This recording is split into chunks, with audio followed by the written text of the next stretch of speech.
Hello dear students, কেমন আছো সবাই? আশা করি ভালোই আছো। Welcome to dear chemistry class. তো আজকে আমি চলে এসেছি তোমাদের সামনে আরেকটি নতুন ক্লাস, নতুন ভিডিও নিয়ে। যদি ভিডিওটি তোমাদের ভালো লেগে থাকে, চ্যানেলটি সাবস্ক্রাইব করো, বেল আইকনে প্রেস করো এবং লাইক, শেয়ার, কমেন্ট করো, যাতে আমি পরবর্তী ভিডিও তৈরির মোটিভেশন পাই। তো চলো আজকে শুরু করি, তোমাদের যে নতুন ক্লাসটি নিয়ে আসছি সেটা নিয়ে আলোচনা। তো চলো আজকে আমরা শুরু করব জৈব রসায়ন বা অর্গানিক কেমিস্ট্রি। এই জৈব রসায়ন জিনিসটা কি সেটা জানতে গেলে আমাদেরকে পদার্থ সম্পর্কে একটু সাধারণ আইডিয়া থাকতে হবে। না, পদার্থ কি বা পদার্থ কাকে বলে? পদার্থ হচ্ছে যা কিছুটা স্থান দখল করে থাকে, যা কিছুটা স্থান দখল করে থাকে তাকে আমরা বলবো পদার্থ। এই পদার্থের মূলত আমরা দুটো ভাগ জানি, একটা হচ্ছে জীব আর একটা হচ্ছে জড়, তাই তো? জীব থেকে যে পদার্থগুলো পাওয়া যায় তাদেরকে আমরা বলবো জৈব পদার্থ, আর জড় বস্তু থেকে যেসব পদার্থ পাওয়া যায় তাদেরকে আমরা বলবো অজৈব পদার্থ। তাহলে জীব থেকে আসছে জড় পদার্থ আর জড় বস্তু থেকে আসছে অজৈব পদার্থ। এই জৈব পদার্থ একটা তো বড় অংশ, যেমন ধরো গাছ, গাছ একটা জীব, সেখান থেকে আমরা কি পাচ্ছি না কাঠ। তাহলে কাঠ কি? একটা জৈব পদার্থ। তাহলে কাঠ যদি আমরা সাধারণভাবে দেখি অনেক বড় অংশে দেখি, কিন্তু এই জৈব পদার্থ তৈরি হয়েছে যে ক্ষুদ্র অংশ নিয়ে, তাদেরকে বলা হয়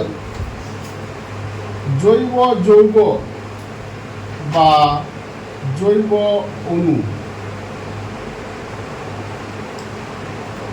অণু পরমাণু সম্পর্কে আইডিয়া আছে, কারণ পরমাণু যুক্ত হয়ে অণু তৈরি হয়। যদি ভিন্ন রকম অণু দিয়ে, ভিন্ন রকম পরমাণু দিয়ে অণু তৈরি হয় তাকে আমরা বলবো যৌগিক অণু, তাই তো? যৌগিক অণুকেই বলা হচ্ছে যৌগ। তাহলে জৈব পদার্থ যে ক্ষুদ্রতম একক দিয়ে তৈরি হয়েছে তাকে বলা হচ্ছে জৈব যৌগ।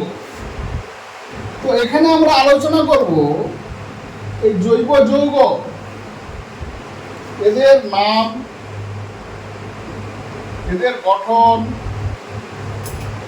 আলোচনা করব এদের ধর্ম, রাসায়নিক ধর্ম বা ভৌত ধর্ম, এরা দেখতে কিরকম বা এরা কি কি রাসায়নিক বিক্রিয়ায় অংশগ্রহণ করে। আর কি আলোচনা করব না, আলোচনা করব এদের ব্যবহার। এইখান থেকে আমরা জৈব রসায়নের ধারণা পেতে পারি। বিজ্ঞানের যে শাখায় জৈব যৌগ বা জৈব অণু বা জৈব পদার্থ আমরা বলতে পারি, বিজ্ঞানের যে শাখায় জৈব যৌগ বা জৈব অণু বা জৈব পদার্থের নাম, গঠন, ধর্ম, ব্যবহার সম্পর্কে আলোচনা করা হয় তাকেই বলা হয় জৈব রসায়ন। তাহলে জৈব রসায়ন হচ্ছে বিজ্ঞানের একটা শাখা, রসায়ন বিজ্ঞানের একটা শাখা, যেখানে জৈব যৌগের গঠন, ধর্ম, ব্যবহার, নাম ইত্যাদি আলোচনা করা হয়।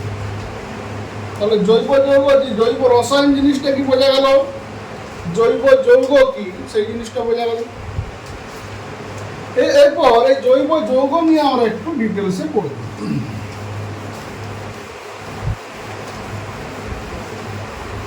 এখানে আমরা অজৈব পদার্থ পড়ব না, কারণ আমাদের আলোচ্য বিষয় হচ্ছে জৈব রসায়ন। তাহলে জৈব রসায়নে পড়া হয়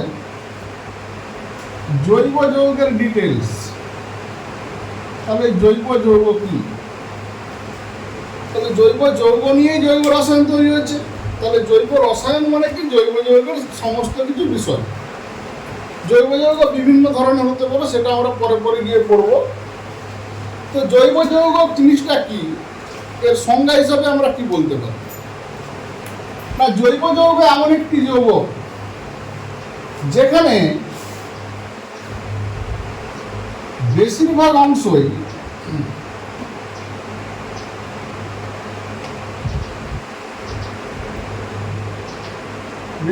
অংশই থাকে হচ্ছে কার্বন, হাইড্রোজেন। তাহলে যে যৌগের বেশি অংশ থাকে কার্বন এবং হাইড্রোজেন, খুব কম পরিমাণে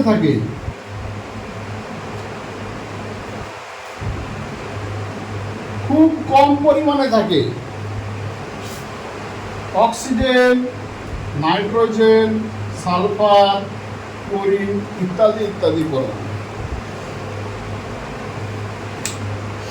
জৈব যৌগের বেশিরভাগ অংশ জুড়ে থাকে কার্বন। তার মানে কার্বন হচ্ছে জৈব যৌগের মূল উপাদান। তার সাথে বেশিরভাগ পরিমাণে কি থাকে না, হাইড্রোজেন থাকে। এছাড়া সামান্য পরিমাণে এই পরমাণুগুলি থাকে। এই পরমাণুগুলি নিজেদের মধ্যে সমযোজী বন্ধন দ্বারা যুক্ত থাকবে।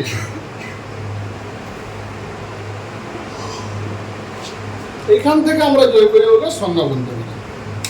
আর যেসব যৌগের মূল উপাদান কার্বন এবং হাইড্রোজেন, এছাড়াও সামান্য পরিমাণে অক্সিজেন, নাইট্রোজেন, সালফার, ক্লোরিন ইত্যাদি পরমাণু থাকে এবং এই পরমাণুগুলি নিজেদের মধ্যে সমযোজী বন্ধন দ্বারা যুক্ত থাকে,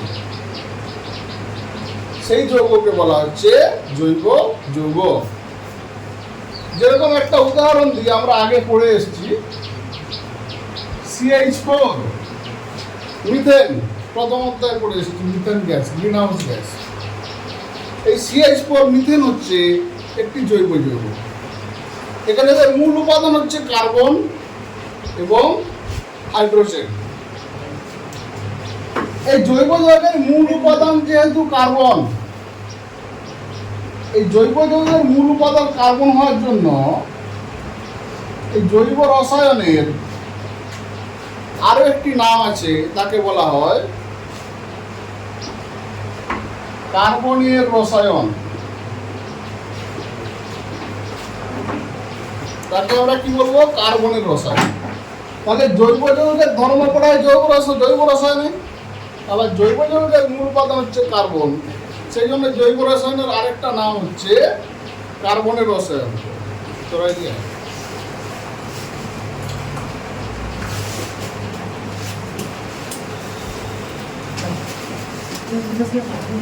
এইখানে জৈব যৌগের সঙ্গে অন্যান্য যৌগের একটু পার্থক্য আমরা দেখি। আমরা দেখলাম জৈব যৌগ কার্বন দ্বারা গঠিত, কিছু অজৈব যৌগ আছে তারাও কার্বন দ্বারা গঠিত। যেমন একটা জৈব যৌগের উদাহরণ আমি বললাম CH4, এটা জৈব যৌগ, কার্বন দ্বারা গঠিত। আর একটি যৌগ আছে CO2, তাহলে এই যৌগটিও কার্বন দ্বারা গঠিত, এই যৌগটিও কার্বন দ্বারা গঠিত। তাহলে দুটোকেই কি আমি জৈব যৌগ বলবো? না, কার্বন দ্বারা গঠিত হলে সেই যৌগ জৈব যৌগ হবে না। প্রথম কন্ডিশন, জৈব যৌগ হতে গেলে কার্বনের সাথে হাইড্রোজেন থাকতে হবে। এই কন্ডিশনটা সে মেনে চলছে না। শুধুমাত্র কার্বন ডাইঅক্সাইডে কার্বন, অক্সিজেন আছে, হাইড্রোজেন নেই। তাহলে জৈব যৌগ হওয়ার প্রথম শর্তটাই মেনে চলছে না। যদি দ্বিতীয় শর্ত আমরা দেখি, আমরা জানি জৈব যৌগে বেশিরভাগ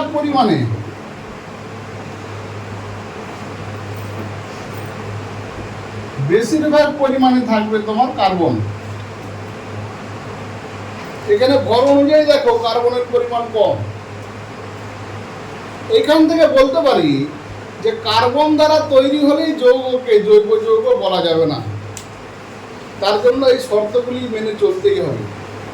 তার মধ্যে কার্বন এবং হাইড্রোজেন থাকতেই হবে এবং কার্বনের পরিমাণ ভরগতভাবে সবসময় বেশি থাকতে হবে এবং এদের মধ্যে সমযোজী বন্ধন হতে হবে। এই তিনটে কন্ডিশন যদি ফুলফিল করে তবে সেই যৌগকে আমরা বলবো জৈব যৌগ। কি বললাম, বোঝা গেল? তাহলে জৈব যৌগের মধ্যে যেহেতু সমযোজী বন্ধন থাকে, তাহলে জৈব যৌগ কি? সমযোজী যৌগ। এইখানে একটা পার্থক্য আমাদেরকে পড়তে হয়, জৈব যৌগ আর অজৈব যৌগ।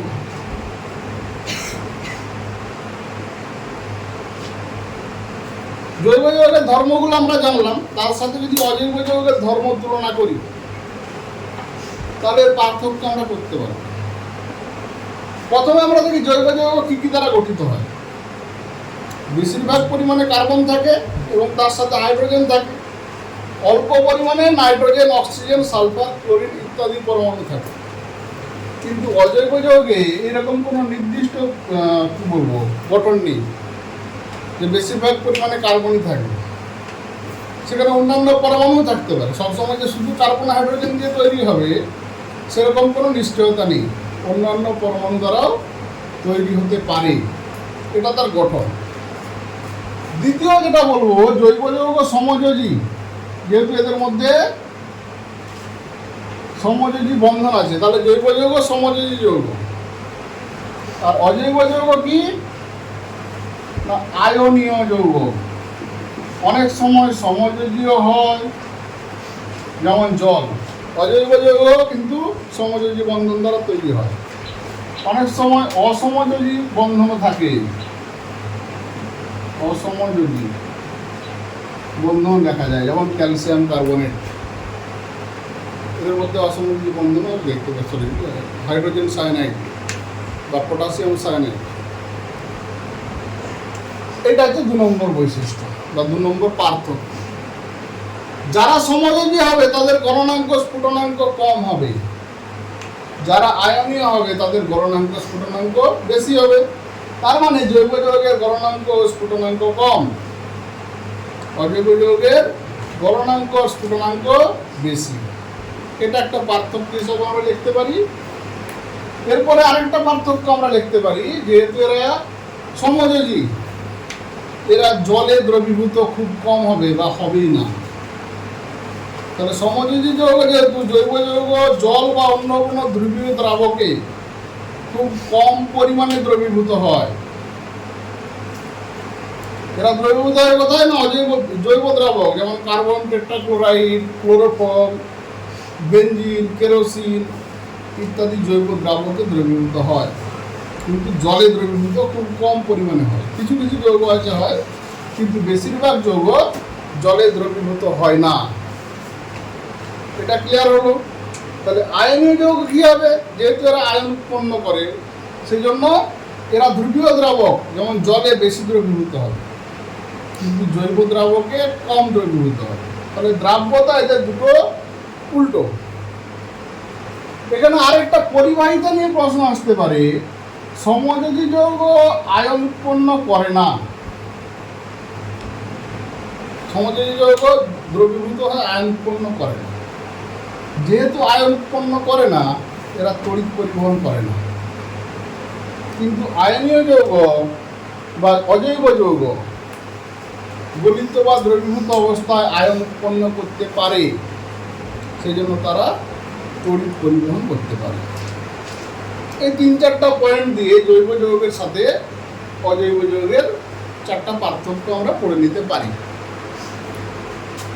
এরপর আমরা জৈব যৌগ যেই পরমাণুটা দিয়ে তৈরি হয়েছে, কোন পরমাণু না কার্বন পরমাণু, সেই কার্বন পরমাণু তার সম্পর্কে কিছু জানব, যাকে আমরা সি দ্বারা প্রকাশ করে থাকি। এর পারমাণবিক সংখ্যা 6। যদি এর ইলেকট্রন বিন্যাস আমরা দেখি, কে কক্ষে থাকবে 2টি আর এর কক্ষে থাকবে 4টি। যেহেতু কার্বনের সর্ববহিস্থ কক্ষে বা যোজ্য কক্ষে 4টি ইলেকট্রন আছে, তাহলে কার্বন এই 4টি ইলেকট্রন অন্য 4টি পরমাণু বা 3টি পরমাণু বা 2টি পরমাণু, কেন বললাম সেগুলো আমরা পরে আসছি, অন্য 4টি পরমাণু বা 2টি পরমাণু বা 3টি পরমাণুর সঙ্গে ইলেকট্রন জোড় সমভাবে ব্যবহার করে এর অষ্টক পূর্ণ করবে। তাহলে এর অষ্টক পূর্ণ করতে কটি ইলেকট্রন লাগবে? 4টি। তাহলে কার্বন এই 4টি ইলেকট্রনই সমভাবে ব্যবহার করবে, তার বেশি করবে না। সেই জন্য কার্বনের যোগ্যতা হচ্ছে 4। কি বললাম, বোঝা গেল? এই কার্বনের যোগ্যতা কেন 4 সেটা এখান থেকে আমরা ব্যাখ্যা করতে পারলাম। যে কার্বনের যোজ্য কক্ষে 4টি ইলেকট্রন আছে বলে সে অন্য পরমাণুর সঙ্গে 4টি ইলেকট্রন সমভাবে ব্যবহার করে তার অষ্টক পূর্ণ করবে। অষ্টক হতে 4টাই লাগবে, সেজন্য সে 4টার বেশি ইলেকট্রন সমানভাবে ব্যবহার করতে পারবে না। এখানে সমভাবে ব্যবহার করাটা কেন বললাম না, সমভাবে ব্যবহার করা মানে সমযোজী বন্ধন তৈরি করা। যেহেতু জৈব যৌগে সমযোজী বন্ধন তৈরি হয়, সেই জন্য এখানে কার্বন এই ইলেকট্রন জোড়কে সমভাবে ব্যবহার করবে। এই জন্য কার্বনের যোজ্যতা হবে 4। বোঝা গেল কি যায়নি? এই কার্বনের 4 যোজ্যতাকে কিভাবে প্রকাশ করা হয়? কার্বনের 4 যোজ্যতাকে 2 ভাবে প্রকাশ করা যায়। এই কার্বনের 4টি যোজ্যতা কি করে প্রকাশ করব? এই কার্বনের 4 যোজ্যতা প্রকাশের জন্য 2টি ধারণা আছে। একটি ধারণা দিয়েছিলেন বিজ্ঞানী কেকুলে। কেকুলের মতবাদ অনুযায়ী কার্বনের 4টি যোজ্যতাকে একরকম ভাবে প্রকাশ করা যায়। আরেকটি ধারণা আছে বিজ্ঞানী ভ্যান টফ ও লাবেল, এই দুজন বিজ্ঞানী এই কার্বনের 4টি যোজ্যতাকে আরেকটি ভাবে প্রকাশ করেছে। কেকুলের মতবাদ অনুযায়ী কার্বনের 4টি যোজ্যতা তার চারপাশে এরকম ভাবে বন্ধন তৈরি করবে। এটাকে বলা হচ্ছে সমতলীয় গঠন। একটি সমতলে চারদিকে 4টি যোজ্যতা বিন্যস্ত থাকবে। এটা যোজ্যতা কিন্তু নয়, একটি বন্ধন। কারণ কার্বন যদি একটি পরমাণু দেয়, একটি ইলেকট্রন দেয়, অন্য একটা পরমাণু একটা ইলেকট্রন দিবে, তারপরে তো সমভাবে ব্যবহার হবে। সেজন্য কার্বনের 4টি যোজ্যতা সমতলীয়ভাবে বিন্যস্ত থাকবে। আর বিজ্ঞানী ভ্যান টফ এবং লাবেল, এই দুজন বিজ্ঞানী কার্বনের 4টি যোজ্যতাকে প্রকাশ করেছিলেন এইভাবে।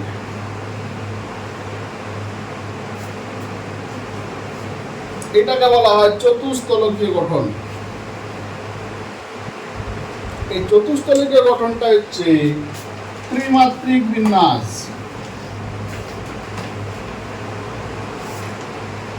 ত্রিমাত্রিক বিন্যাস, এই গঠনটা হচ্ছে চতুস্তলকীয় আর বিন্যাসটা হচ্ছে ত্রিমাত্রিক। এটা সমতলীয় গঠন, এটি ত্রিমাত্রিক গঠন। দুটোই আমাদের কাজে লাগবে। যখন কোনো নির্দিষ্ট গঠন আমরা আঁকবো তখন ত্রিমাত্রিক বিন্যাসটা আঁকবো। যখন কোনো যৌগের মধ্যে কার্বনের বিন্যাস দেখাবো তখন আমরা এই কেকুলের ধারণাটা প্রয়োগ করব। অর্থাৎ যখন আমরা সমতলীয় গঠন আঁকবো তখন কেকুলের ধারণা প্রয়োগ করব। যখন ত্রিমাত্রিক গঠন আঁকবো তখন আমরা এই ভ্যান টফ লাবেলের নীতিটা প্রয়োগ করব। এই কার্বনের যোজ্যতা 4, এটা আমরা কেন প্রকাশ করলাম? এটা প্রকাশ করলাম তার আগে একটা ছোট্ট জিনিস আমরা বলে নিই, যে কার্বনের কেমিস্ট্রি বা জৈব রসায়ন এটা শুরু হয়েছে জৈব যৌগ থেকে। এই জৈব রসায়নটা আবিষ্কার হলো কিভাবে? না, জৈব রসায়ন আবিষ্কার হলো জৈব যৌগের আবিষ্কার থেকে। তাহলে জৈব যৌগটা প্রথম কি আবিষ্কার করবে? জৈব যৌগ আবিষ্কার করার প্রথম বিজ্ঞানী ভোলার। এই ভোলার প্রথম জৈব যৌগ আবিষ্কার করেন।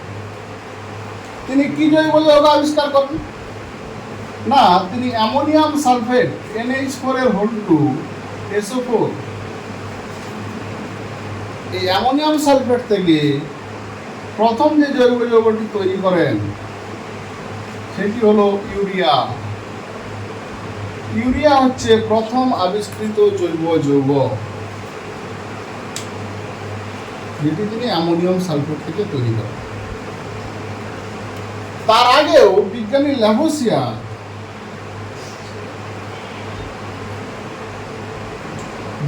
ল্যাভোসিয়ার তিনি প্রথম দেখান যে জৈব যৌগের মূল উপাদান কার্বন।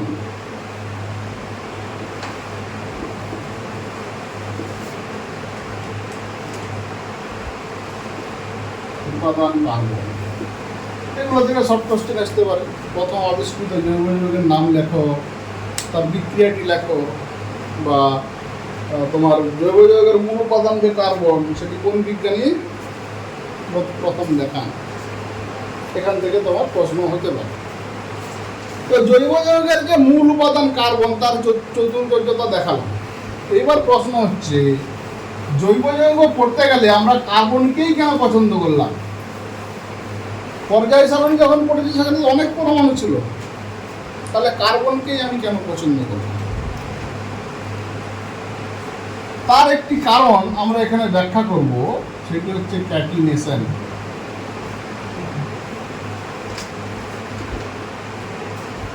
কার্বনের এই বিশেষ ধর্মের জন্য কার্বনকেই পছন্দ করা হয়েছে, বা কার্বন দিয়ে তৈরি হয়েছে জৈব যৌগ, অন্য অন্য পরমাণু দিয়ে তৈরি হয়নি। সেই ধর্মটাই হচ্ছে ক্যাটিনেশন ধর্ম। এই কার্বনের ক্যাটিনেশন ধর্মটা কি? আমরা জানি কার্বনের যোগ্যতা হচ্ছে 4, তার বিন্যাস এইভাবে আমরা লিখলাম। এই কার্বন পরমাণু আরো কার্বন পরমাণুর সঙ্গে যুক্ত হতে পারে। কিভাবে যুক্ত হতে পারে দেখো, এই কার্বন পরমাণু যুক্ত হলো, এর যোগ্যতা তো 4। এইখানে একটি জিনিস মনে রাখতে হবে, একটি কার্বন আর একটি কার্বনের সঙ্গে যুক্ত হয়ে যাচ্ছে, তার মানে এই যে ইলেকট্রন জোড় দুজনেই তো সমানভাবে ব্যবহার করছে। তাহলে এই কার্বনের জন্য এই বন্ধনটাকে যদি আমরা ধরি একটা, এই কার্বনের জন্য এই বন্ধনকে ধরতে হবে। কি বললাম, বোঝা গেল? তাহলে এই কার্বন আর 4টা যোগ্যতা, এই কার্বন আবার আরেকটা কার্বনের সঙ্গে যুক্ত হতে পারে, এগুলো তো আবার 4টা যোগ্যতা। এই কার্বন আরেকটা কার্বনের সঙ্গে যুক্ত হতে পারে, এর যোগ্যতা 4। এই কার্বন আরো কার্বনের সঙ্গে যুক্ত হতে পারে, এর যোগ্যতা 4। এই কার্বন আরো কার্বনের সঙ্গে যুক্ত হতে পারে, দেখো এর যোগ্যতা কত, 1 2 3 4। এখানে যোগ্যতা বলতে আমরা যেটা বোঝাবো, কার্বনের 4টি হাত, এই 4টি হাতকে 4টি বন্ধন দ্বারা প্রকাশ করা হয়। কি বললাম, বোঝা গেল? এই ক্যাটিনেশন ধর্ম কি না, যে ধর্মের জন্য কার্বন একটি কার্বন পরমাণু বহু সংখ্যক কার্বন পরমাণুর মধ্যে বা বহু সংখ্যক কার্বন পরমাণুর সঙ্গে সমযোজী বন্ধন দ্বারা যুক্ত হয়ে একটা বৃহদাকার অণু তৈরি করতে পারে, তাকে আমরা বলবো কার্বনের ক্যাটিনেশন ধর্ম। এখানে বহু সংখ্যক কার্বন যুক্ত হতে পারে, আমরা যদি পরপর যুক্ত হয়ে যায়, এটা একটা চেইন সিস্টেমের মতো। কার্বন ছাড়া কোনো পরমাণু এই ধরনের ক্যাটিনেশন ধর্ম দেখাতে পারে না এত বেশিভাবে। অন্যান্য পরমাণুর ক্যাটিনেশন দেখায়, কিন্তু কার্বনের মতো এত বেশি নয়। তার কারণ কার্বনের আকার ছোট বলে এ সহজেই বেশি ক্যাটিনেশন ধর্ম দেখায় অন্যান্য পরমাণুর থেকে। সেই জন্য জৈব যৌগ কার্বন দ্বারাই তৈরি হয়েছে, অন্য কোনো পরমাণু দ্বারা তৈরি হয়নি। সুন্দর, কি বলছিস? এই ক্যাটিনেশন ধর্মের জন্য জৈব যৌগ কার্বন দ্বারাই তৈরি হয়েছে, অন্য কোনো পরমাণু দ্বারা তৈরি হয়নি। তাহলে ক্যাটিনেশন ধর্মটা কি সেটা বোঝা গেল? হ্যাঁ, চলেই যাবে, বহু সংখ্যক কার্বন পরমাণু একসঙ্গে যুক্ত হতে পারে। এই ধর্মের জন্য একটা জৈব যৌগ শুরু হয় একটি কার্বন পরমাণু দিয়ে, শেষ হয় অসংখ্য কার্বন পরমাণু দিয়ে, ইনফিনিটি। 100 200 300 400 এরকম কার্বন পরমাণু হতে পারে। কার্বনের এই ধর্মের জন্যই জৈব যৌগ ছোট থেকে শুরু হয় এবং এত বড় থেকে এসে। এই ক্যাটিনেশন ধর্ম জানার পরে কার্বনের চতুর্যোগ্যতার প্রকাশটা আমাদের আরেকটু সহজ হয়ে যাবে। কার্বনের যে যোগ্যতা আমরা 4 দেখালাম, কার্বনের যোগ্যতা কিভাবে পরিপূর্ণ হয় দেখো। কার্বনের চতুর্যোগ্যতার প্রকাশ কি কিভাবে, প্রকাশ কথাটা ঠিক নয়, পূরণ কথাটা লেখো। কার্বনের চতুর্যোগ্যতা পূরণ কিভাবে পূর্ণ করে? কার্বন তার 4টা যোগ্যতা, তার 3টে ভাগ আছে, 3 ভাবে পূর্ণ করতে পারে। এক বন্ধনের মাধ্যমে পূর্ণ করতে পারে, দ্বিবন্ধনের মাধ্যমে পূর্ণ করতে পারে, ত্রিবন্ধনের মাধ্যমে পূর্ণ করতে পারে। তাহলে এক বন্ধন, দ্বিবন্ধন, ত্রিবন্ধন। এক বন্ধন মানে একটি লাইন, দ্বিবন্ধন মানে 2টি লাইন, ত্রিবন্ধন মানে 3টি লাইন বা 3টি বন্ধন। এগুলো বন্ধন চিহ্ন বলা। কিভাবে পূর্ণ করে সেটা আমরা একে একে দেখব। প্রথমে আমরা দেখব এক বন্ধন। এক বন্ধন দ্বারা কার্বন কিভাবে তার 4টি যোগ্যতা পূর্ণ করে। যদি একটি কার্বন পরমাণু থাকে তাহলে তার 4টি যোগ্যতা এইভাবে বিন্যস্ত থাকে। এইটা 4টি যোগ্যতায় আমি ধরলাম 4টি হাইড্রোজেন পরমাণু দেওয়া হলো, কারণ জৈব যৌগের মূল অংশ তো কার্বন হাইড্রোজেন, সেজন্য হাইড্রোজেন দিয়ে আমি শুরু করছি। তাহলে হাইড্রোজেনের একটি ইলেকট্রন, কার্বনের একটি ইলেকট্রন। দেখো কার্বনের অষ্টক পূর্ণ হয়ে গেছে, হাইড্রোজেনের দ্বৈত সূত্র অনুযায়ী তার কক্ষ পূর্ণ হয়ে গেছে। এইভাবে কার্বন তার 4টি যোগ্যতা পূরণ করে। কেউ বললো না কার্বনের 4টি যোগ্যতাকে আমি হাইড্রোজেন দ্বারা পূরণ করব না, এর সঙ্গে কার্বনের যেহেতু ক্যাটিনেশন ধর্ম আছে আর একটা কার্বন আমি যোগ করতে পারি। তাহলে এই কার্বনের দেখো 4টা যোগ্যতা পূর্ণ হয়ে গেছে, এই কার্বনের একটি পূর্ণ হয়েছে, তাহলে এখনো 3টে খালি আছে। সেই 3টে হাতকে আমি এভাবে লিখে দিলাম, hydrogen, hydrogen, hydrogen, hydrogen, hydrogen, hydrogen. তাহলে তার 2টি কার্বনের যোগ্যতা এখানে পূর্ণ হয়ে গেল। এই যে 2টি যৌগ লিখলাম, এদেরকে আমরা ছোট করে বা শর্ট করে লিখতে পারি। কিরকম ভাবে?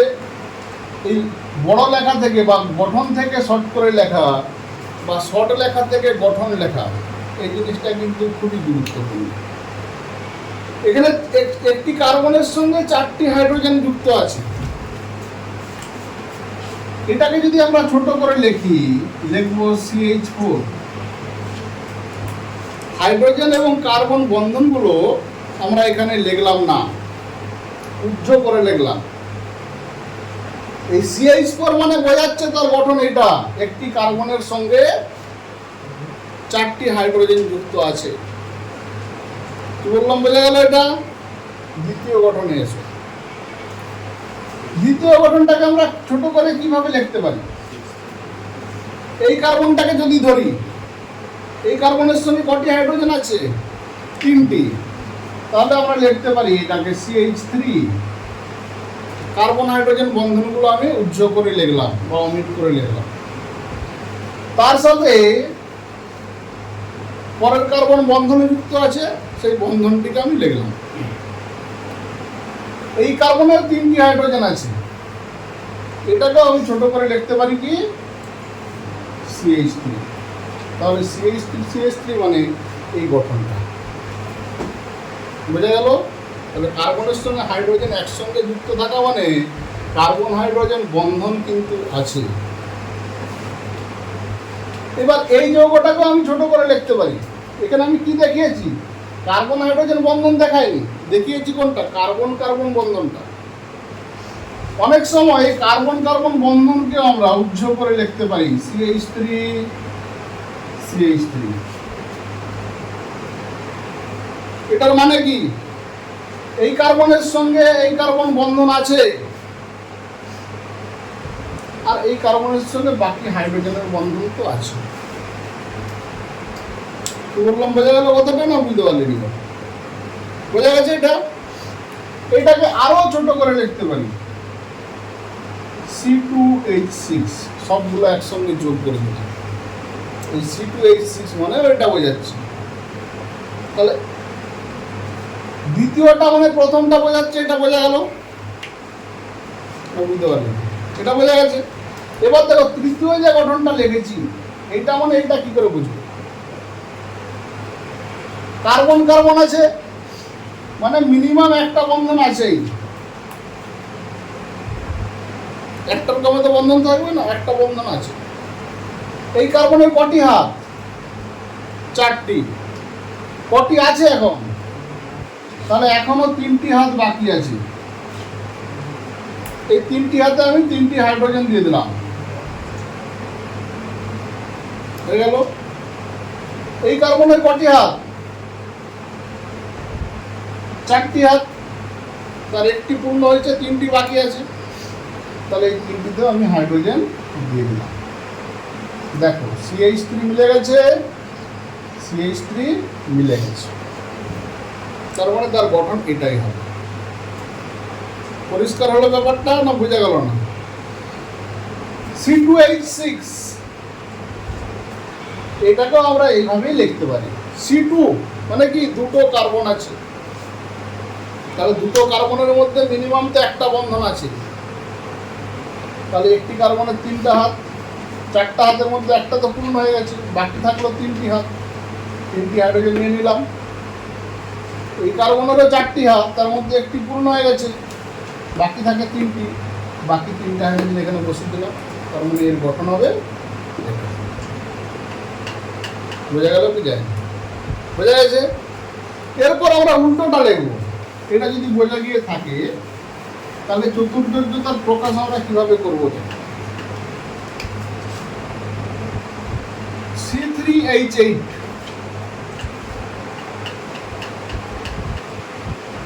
এটাকে কিভাবে তার গঠন আমরা লিখতে পারি? প্রথমে যদি আমরা ভেঙে লিখি, C3 মানে কি? 3টি কার্বন, এদের মধ্যে একটি করে তো বন্ধন থাকবেই। এটা বোঝা গেল। C3 মানে 3টি কার্বন এক বন্ধন দ্বারা যুক্ত আছে, মিনিমাম একটা থাকবে। এই কার্বনের কটি হাত? 4টি, একটি পূর্ণ আছে, বাকি কটি আছে? 3টি। তাহলে এখান থেকে 3টে হাইড্রোজেন আমি নিয়ে নিলাম। এই কার্বনের কটি হাত? 4টি, তার 2টি পূরণ হয়ে গেছে। তাহলে বাকি থাকছে কি? 2টি। এখান থেকে 2টি হাইড্রোজেন আরো নিয়ে নিলাম। এই কার্বনের 4টে হাতের মধ্যে পূর্ণ হয়েছে কটি? একটি, এটি। তাহলে বাকি আছে এখনো কটা হাত? 3টে হাত। এখান থেকে 3টে হাইড্রোজেন আরো নিয়ে নিলাম। দেখো মোট 8টা হাইড্রোজেন হয়েছে, 3টে কার্বন হয়েছে। এটাকে এবার এরকম ভাবে লিখতে পারি, CH3 বন্ধন CH2 বন্ধন CH3। এটাকে ছোট করে লিখলাম, CH3 CH2 CH3। এটাকে আরো ছোট করে আমরা লিখতে পারি, CH3 CH2 CH3। যেখানে কার্বন কার্বন বন্ধনগুলোকে আমি লিখে দেখালাম না। তাহলে এক বন্ধন দ্বারা কার্বন তার চতুর্যোগ্যতা কিভাবে পূরণ করে সেটা বোঝা গেল কি যায়নি? বোঝা গেছে? এবার আমরা দেখব দ্বিবন্ধন দ্বারা কার্বন তার চতুর্যোগ্যতা কিভাবে পূর্ণ করে।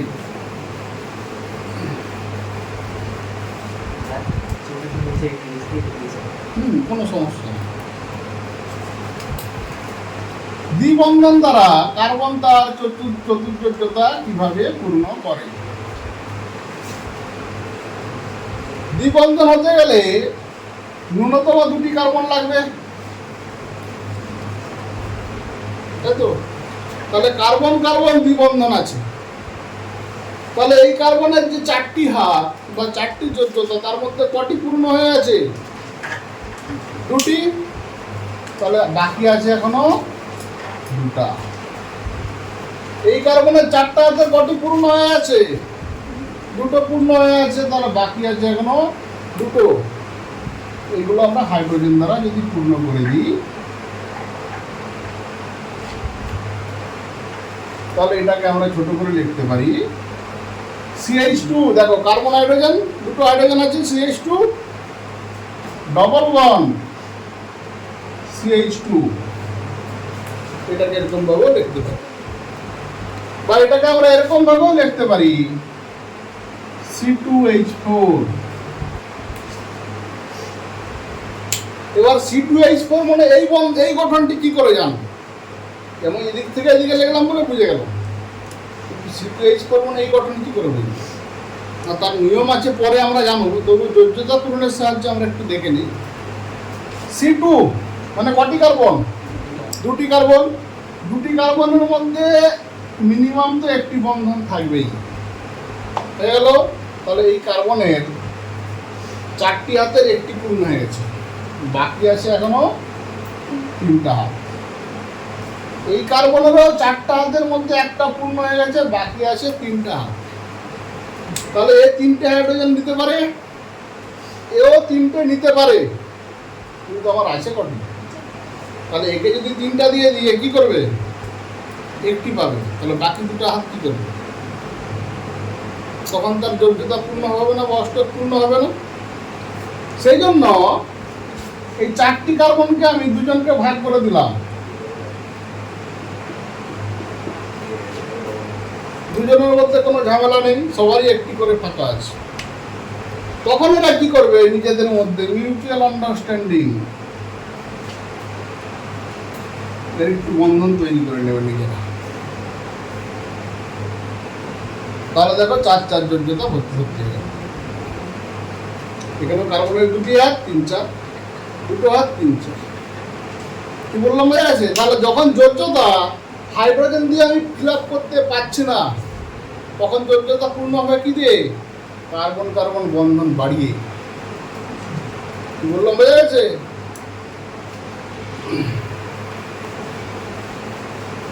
এখানে আরেকটা উদাহরণ আমরা দিতে পারি। ধরো 3টে কার্বন দিব, 3টা কার্বনের মধ্যে 2টি দ্বিবন্ধন, একটি দ্বিবন্ধন, যে কোনো 2টি কার্বনের মধ্যে দ্বিবন্ধন আছে, তাহলে একটি এক বন্ধন থাকে। তাহলে এই কার্বনের 4টি যোগ্যতা 2টি পূরণ হয়ে গেছে, তাহলে 2টি হাইড্রোজেন এখানে পড়ে আছে। এই কার্বনের 4টি যোগ্যতা 3টি পূরণ হয়ে গেছে, তাহলে একটা হাইড্রোজেন দিয়ে পূরণ করে দিলাম, 4 হয়ে গেল। এই কার্বনের 4টি যোগ্যতা, তার একটি পূরণ হয়ে গেছে, বাকি 3টি আমি হাইড্রোজেন দিয়ে পূরণ করে দিলাম। তাহলে এটাকে ছোট করে আমি কি লিখবো? CH2 double bond CH single bond CH3। তো আরো ছোট করে লিখতে পারি CH2 CH CH3। এখানে ভারের কার্বন দেখলে পরিষ্কারভাবে বোঝা যাবে তার মধ্যে কটি বন্ধন আছে। CH3 মানে এর 3টি যোগ্যতা আছে, তার মানে একটি যোগ্যতায় খরচ করেছে, তার মানে এই কার্বন এক বন্ধনেই আছে। কি বললাম বোঝা গেল? CH2 এই ধরনের কার্বন, এর 4টি যোগ্যতা, 2টি হাইড্রোজেন আছে, মানে 2টি যোগ্যতা আছে, তাহলে কটি যোগ্যতা খরচ করেছে? 2টো খরচ করেছে, তার মানে সে পরের কার্বনের সঙ্গে দ্বিবন্ধন করেছে। কি বললাম বুঝতে পারলে? এটা গেল দ্বিবন্ধন দ্বারা কি করে তার চতুর্যোগ্যতা পূর্ণ হয়। এটাকে আমরা আরো ছোট করে লিখতে পারি C3H6, এইভাবেও লেখা যেতে পারে। এরপর আমরা দেখব ত্রিবন্ধন দ্বারা কার্বনের চতুর্যোগ্যতা কিভাবে পূর্ণ হয়। 2টি কার্বন নিলাম, কার্বন ত্রিবন্ধন কার্বন, তাহলে এই কার্বনের 4টি যোগ্যতা 3টি পূরণ হয়ে গেছে, বাকি আছে একটি হাইড্রোজেন দিয়ে দিলাম, এখানেও বাকি আছে একটি। তাহলে একে আমরা ছোট করে লিখতে পারি CH ত্রিবন্ধন CH, বা আরো ছোট করে লিখতে পারি C2H2। এবার C2H2 মানে তার বন্ধন এটি হবে, আমি কি করে বুঝবো? একই নিয়ম। C2 মানে কি? 2টি কার্বন, মিনিমাম তো একটা করে বন্ধন থাকবে, তাহলে একটা বন্ধন দিলাম, বাকি আছে কটা? এখানে 3টা, এরও বাকি আছে 3টা, কিন্তু হাইড্রোজেন ওখানে কটি আছে? তাহলে একজনকে দিয়েও ভর্তি করা যাবে না, তখন কি হবে না দুজনের মধ্যে হাফ হাফ করে দিলাম। এবার বাকি যে 2টো যোগ্যতা আছে এরা নিজেদের মধ্যে মিউচুয়াল আন্ডারস্ট্যান্ডিং করে সমযোজী বন্ধন তৈরি করে। তাহলে হয়ে গেল কার্বন ত্রিবন্ধন কার্বন। না ক্লিয়ার হলো না? বুঝা গেল? যদি আরেকটা কার্বন আমি বাড়াই, কার্বন বাড়াচ্ছি মানে যে ত্রিবন্ধন বা দ্বিবন্ধন বেড়ে যাবে এরকম নাও হতে পারে। দ্বিবন্ধন একটা থাকতে পারে। কার্বন সংখ্যা পরপর বাড়তে থাকলে দ্বিবন্ধন আরও বাড়তে পারে। কিন্তু এইরকম কখনোই হবে না পরপর দুটি দ্বিবন্ধন, পরপর দুটি ত্রিবন্ধন। এইভাবে আমরা কিন্তু লিখতে পারবো। হ্যাঁ, না চতুর্থ বন্ধনে হয়। কার্বনের মধ্যে দুটি কার্বন নিলেও তো হবে। হ্যাঁ, দুটি কার্বন নিলে ত্রিবন্ধন হবে। না বলছি কার্বন মানে দুটি কার্বন যদি চতুর্বন্ধন হয় দুটি কার্বন নিয়ে তো হয়ে যাবে। তখন তারা যৌগ তৈরি করবে অন্যান্য পরমাণুর সাথে, সেটা আসবে। ত্রিবন্ধন একটা লিখলাম, কে বললো না আমি এখানেও এটাও তো ত্রিবন্ধন করতে পারি, কিন্তু পরপর ত্রিবন্ধন সম্ভব নয় এদের বিকর্ষণ জনিত কারণে। এরপরে আবার ত্রিবন্ধন হতে পারে, কিন্তু পরপর সম্ভব নয়। তাহলে তিনটি কার্বন যখন লিখলাম, যে কোনো এক জায়গায় ত্রিবন্ধন আমি দিতে পারি, হয় এই দুটি কার্বনের মধ্যে, না হয় এই দুটি কার্বনের মধ্যে। তাহলে দেখো এবার হাইড্রোজেন দিয়ে পূরণ করো। কার্বনের তিনটা হয়ে গেছে, একটা। এই কার্বনের দেখো চারটা যোগ্যতায় পূরণ হয়ে গেছে। এই কার্বনের এখনো তিনটে বাকি আছে। তাহলে এটাকে ছোট করে আমি কি লিখবো? CH ত্রিবন্ধন C, এক বন্ধন CH। আরো ছোট করে লিখতে পারি CH C CH। আরো ছোট করে লিখতে পারি C3H4।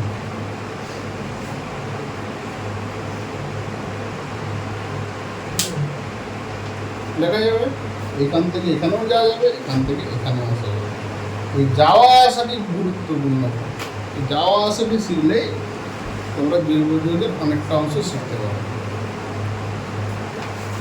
এটা হচ্ছে জৈব যৌগের গঠন লেখার একটা পদ্ধতিও, সেই জন্য আমরা চতুর্যোগ্যতার পূরণটাকে ডিটেলসে দেখালাম।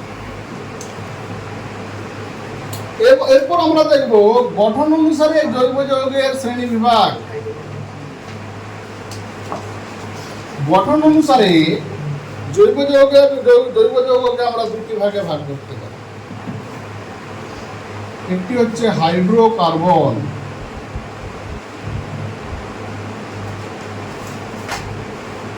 আর একটি হচ্ছে নন হাইড্রোকার্বন।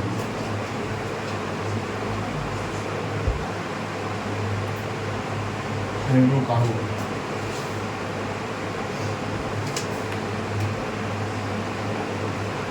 এই হাইড্রোকার্বন কাকে বলা হয় আর নন হাইড্রোকার্বন কাকে বলা হয়? এই হাইড্রোকার্বন এটার মানে হচ্ছে যেসব জৈব যৌগ শুধুমাত্র কার্বন এবং হাইড্রোজেন দ্বারাই তৈরি হয়েছে, সেখানে অন্য কোনো পরমাণু নেই, তাদেরকেই বলা হচ্ছে হাইড্রোকার্বন। হাইড্রো কথাটা এসছে হাইড্রোজেন থেকে, কার্বন কার্বন থেকে। তাহলে হাইড্রোজেন যুক্ত কার্বন, শুধুমাত্র হাইড্রোজেন এবং কার্বন দ্বারাই যেসব জৈব যৌগ তৈরি হচ্ছে তাদেরকে আমরা বলবো হাইড্রোকার্বন। তাহলে নন হাইড্রোকার্বন কাদেরকে বলা হবে?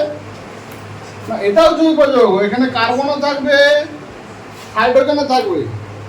এছাড়া অন্যান্য পরমাণু যেটা বলেছিলাম, অক্সিজেন, নাইট্রোজেন, সালফার, ক্লোরিন ইত্যাদি সামান্য পরিমাণে থাকবে। এদেরকে আমরা বলবো নন হাইড্রোকার্বন। তো একটা ভাগ নিয়ে আমরা শুরু করি। তাহলে জৈব যৌগের দুটো ভাগ দেখলাম, একটা হাইড্রোকার্বন আর একটা নন হাইড্রোকার্বন।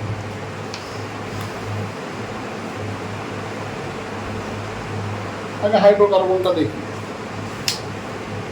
এই হাইড্রোকার্বনের আবার তিনটি ভাগ আছে। একটি অ্যালকেন, একটি অ্যালকিন, আর একটি হচ্ছে অ্যালকাইন।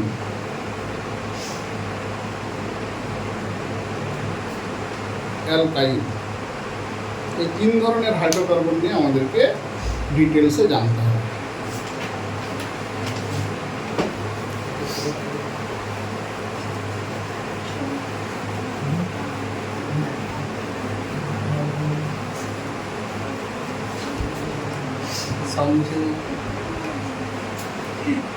অ্যালকেন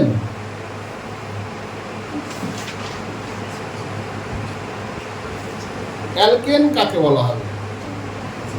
না, যেই হাইড্রোকার্বনে কার্বন এবং হাইড্রোজেনের মধ্যে শুধুমাত্র এক বন্ধন থাকবে, কোনো দ্বিবন্ধন বা ত্রিবন্ধন থাকবে না। কার্বন কার্বন এক বন্ধন আছে, এদের যোজ্যতাও পূরণ হবে হাইড্রোজেন দ্বারা এবং সেইগুলিও এক বন্ধন দ্বারা। এখানে সমস্ত বন্ধন হচ্ছে এক বন্ধন, এটিকে বলা হচ্ছে অ্যালকেন। অ্যালকেনের কত রকম শ্রেণী যৌগ হতে পারে সেগুলো আমরা অ্যালকেন শ্রেণীর নামকরণে গিয়ে দেখবো। আপাতত অ্যালকেন মানে এটা কি, যারা এক বন্ধন দ্বারা যুক্ত থাকে। এরপরে দ্বিতীয় যে হাইড্রোকার্বন সেটা হচ্ছে অ্যালকিন। অ্যালকিন যেখানে বা যেই হাইড্রোকার্বনে কার্বন কার্বন দ্বিবন্ধন থাকবে, দুটো কার্বন যেহেতু আছে, দুটো কার্বনের মধ্যে দ্বিবন্ধন আছে, বাকিগুলি হাইড্রোজেন দ্বারা পূর্ণ হবে। যদি তিনটা কার্বন দেখি, দুটোতে দ্বিবন্ধন থাকবে, বাকিগুলি হাইড্রোজেন দ্বারা পূর্ণ হবে। তার মানে যেই হাইড্রোকার্বনে এক বন্ধনের পাশাপাশি দ্বিবন্ধনও থাকবে তাকে বলা হচ্ছে অ্যালকিন। এই অ্যালকেনের একটা উদাহরণ যদি আমরা দিই, CH4, এটা বলছি। অ্যালকিনের একটা উদাহরণ যদি দিই, C2H4। এর পরের যে ভাগটা আছে সেটা হবে অ্যালকাইন।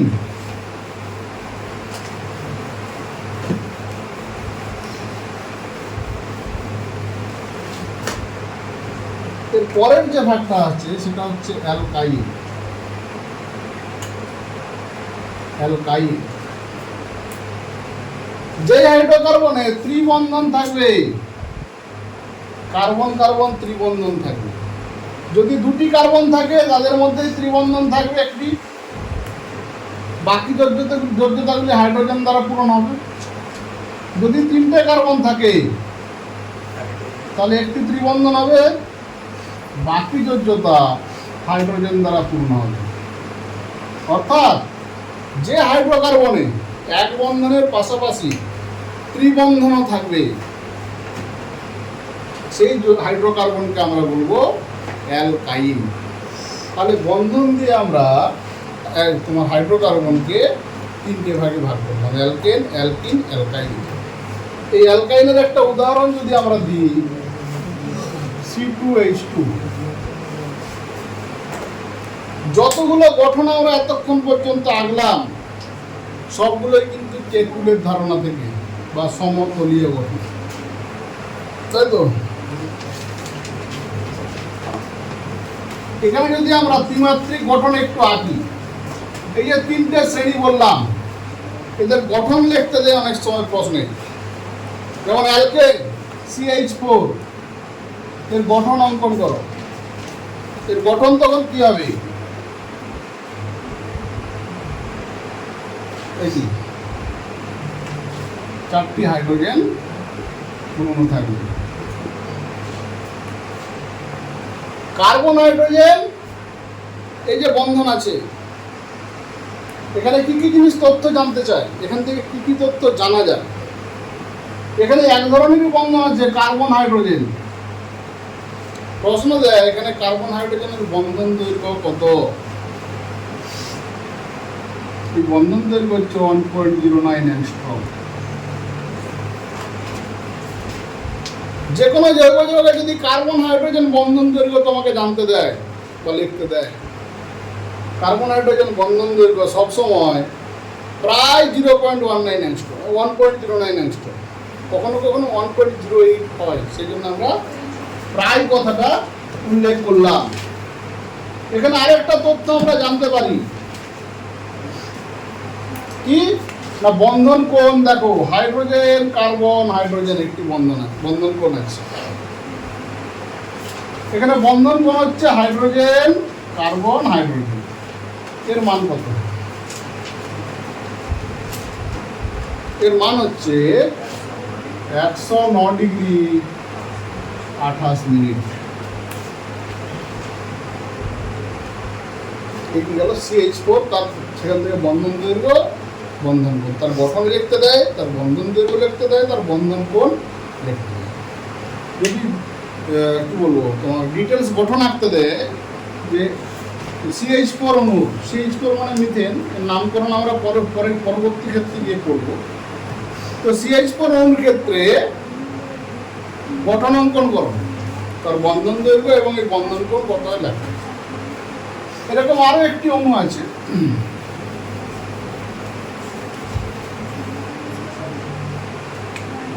C2H6,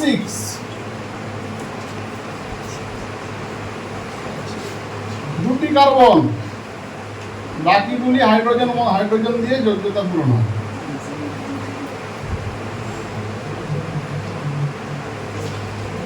এখানেও দেখো কি কি তথ্য জানা যাচ্ছে। কার্বন হাইড্রোজেন বন্ধন দৈর্ঘ্য কত? 1.09 অ্যাংস্ট্রম হবে তো। এখানে বন্ধন কোণ, যখনই কার্বন কার্বন এক বন্ধন থাকবে বা কার্বন হাইড্রোজেন এক বন্ধন থাকবে, সেই বন্ধন কোণের মান দেখো। এখানে দুটো বন্ধন কোণ, হাইড্রোজেন কার্বন কার্বন, এটা একটা বন্ধন কোণ। আরেকটা বন্ধন কোণ দেখো, হাইড্রোজেন কার্বন হাইড্রোজেন, এই দুটোর মানে হচ্ছে 109 ডিগ্রি 28 মিনিট। কার্বন হাইড্রোজেন বন্ধন দৈর্ঘ্য 1.09 অ্যাংস্ট্রম। এখানে আরেকটি বন্ধন দৈর্ঘ্য আছে দেখো, কার্বন কার্বন বন্ধন দৈর্ঘ্য। কার্বন কার্বন এক বন্ধনের দৈর্ঘ্য হচ্ছে 1.54 অ্যাংস্ট্রম। যেখানেই কার্বন কার্বন এক বন্ধন থাকবে, তার বন্ধন দৈর্ঘ্য হবে 1.54 অ্যাংস্ট্রম। 54। এটা গেল C2H6। এরপরে দ্বিবন্ধন দিয়ে একটা আমরা গঠন দেখি।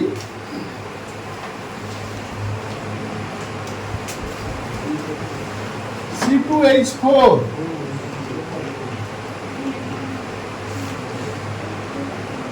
কার্বন কার্বন দ্বিবন্ধন,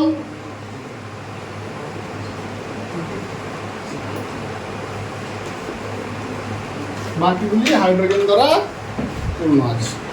তাহলে এখানেও জানা যাচ্ছে কি না কার্বন হাইড্রোজেন বন্ধন দৈর্ঘ্য সবসময় 1.09 অ্যাংস্ট্রম, এটা এক বন্ধন।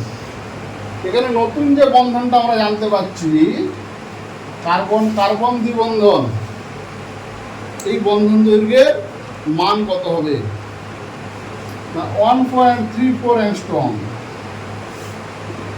যখন দ্বিবন্ধন হয়ে গেল, বন্ধন দৈর্ঘ্য কমে গেল। এক বন্ধনে ছিল 1.54, দ্বিবন্ধনে হলো 1.34। বন্ধন কোণ, হাইড্রোজেন কার্বন কার্বন একটা বন্ধন কোণ, তাই তো। আর একটা বন্ধন কোণ আছে হাইড্রোজেন কার্বন হাইড্রোজেন, এই দুটো বন্ধন কোণের মানে হচ্ছে 120 ডিগ্রি। কারণ দুটো বন্ধন কোণে দেখো কার্বনের সঙ্গে দ্বিবন্ধন যুক্ত আছে, সেজন্য দুটো বন্ধন কোণের মানে হবে 120 ডিগ্রি। এটা গেল C2H4 এর ডিটেলস গঠন।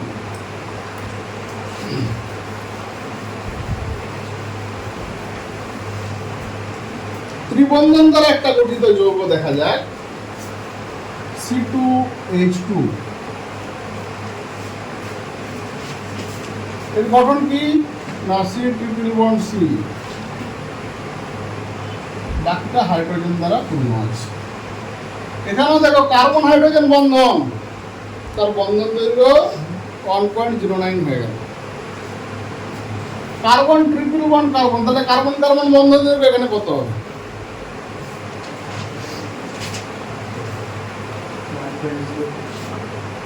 1.20 অ্যাংস্ট্রম বা 21 অ্যাংস্ট্রম, যেটাই বলো না। আর এখানে বন্ধন কোণ কত? 180 ডিগ্রি। এইখান থেকে একটা জিনিস দেখো আমাদের পরিষ্কার হলো যে যখন এক বন্ধনে ছিল তখন বন্ধন কোণ কত ছিল? 109 ডিগ্রি। দ্বিবন্ধনে গেল 120 ডিগ্রি, ত্রিবন্ধনে হলো 180 ডিগ্রি। তাহলে বন্ধন যখন বাড়ছে, বন্ধন সংখ্যা যখন বাড়ছে দুটি কার্বনের মধ্যে, তখন বন্ধন কোণ কিন্তু বাড়ছে। বন্ধন দৈর্ঘ্যের ক্ষেত্রে ঠিক উল্টোটা হচ্ছে। এক বন্ধন ছিল 1.54, দ্বিবন্ধন হলো 1.34, ত্রিবন্ধন হলো 1.20। তাহলে কার্বন কার্বনের বন্ধন সংখ্যা যখন বাড়ছে তখন বন্ধন দৈর্ঘ্য কমছে। এই জিনিসটি ভালো করে কিন্তু খেয়াল করতে হবে। এই যে আমরা এতক্ষণ এক বন্ধন, দ্বিবন্ধন এবং ত্রিবন্ধন পড়লাম, এই বন্ধনের উপর ভিত্তি করে জৈব যৌগ বলো বা হাইড্রোকার্বন বলো, হাইড্রোকার্বনও বলা যেতে পারে, আবার জৈব যৌগ বলা যেতে পারে। এদের দুটি ভাগ আছে। কিসের উপর ভিত্তি করে? না সেখানে উপস্থিত বন্ধনের উপর ভিত্তি করে। একটি হচ্ছে সম্পৃক্ত হাইড্রোকার্বন বলতে পারি, আবার জৈব যৌগও বলতে পারি। আরেকটি ভাগ হচ্ছে অসম্পৃক্ত, সেটাও হাইড্রোকার্বনও বলতে পারি, জৈব যৌগও বলতে পারি। সম্পৃক্ত হাইড্রোকার্বন বা জৈব যৌগ কাকে বলা হবে? না যে হাইড্রোকার্বনে বা জৈব যৌগে সমস্ত বন্ধন এক বন্ধন, কোনো দ্বিবন্ধন বা ত্রিবন্ধন নেই। যেমন উদাহরণ দিলাম একটা CH4, C2H6 ইত্যাদি, সবই এক বন্ধন, কোনো দ্বিবন্ধন বা ত্রিবন্ধন নেই। অসম্পৃক্ত হাইড্রোকার্বন যেখানে যৌগের মধ্যে দ্বিবন্ধন থাকবে বা ত্রিবন্ধন থাকবে। যে যৌগ বা হাইড্রোকার্বনে কার্বন কার্বন দ্বিবন্ধন বা ত্রিবন্ধন থাকবে তাদেরকে আমরা বলবো অসম্পৃক্ত হাইড্রোকার্বন বা অসম্পৃক্ত জৈব যৌগ। যেমন একটা উদাহরণ দিই, C2H4, C2H2। তো জৈব যৌগের প্রথমে যে দুটো ভাগ পড়েছিলাম, একটা হাইড্রোকার্বন, একটা নন হাইড্রোকার্বন। এই হাইড্রোকার্বনের ভাগ নিয়ে এবং তাদের গঠন নিয়ে আজকে আমরা ডিটেলস করব। ঠিক আছে, আজকে এটাই থাক, পরের দিন নন হাইড্রোকার্বন শুরু হবে।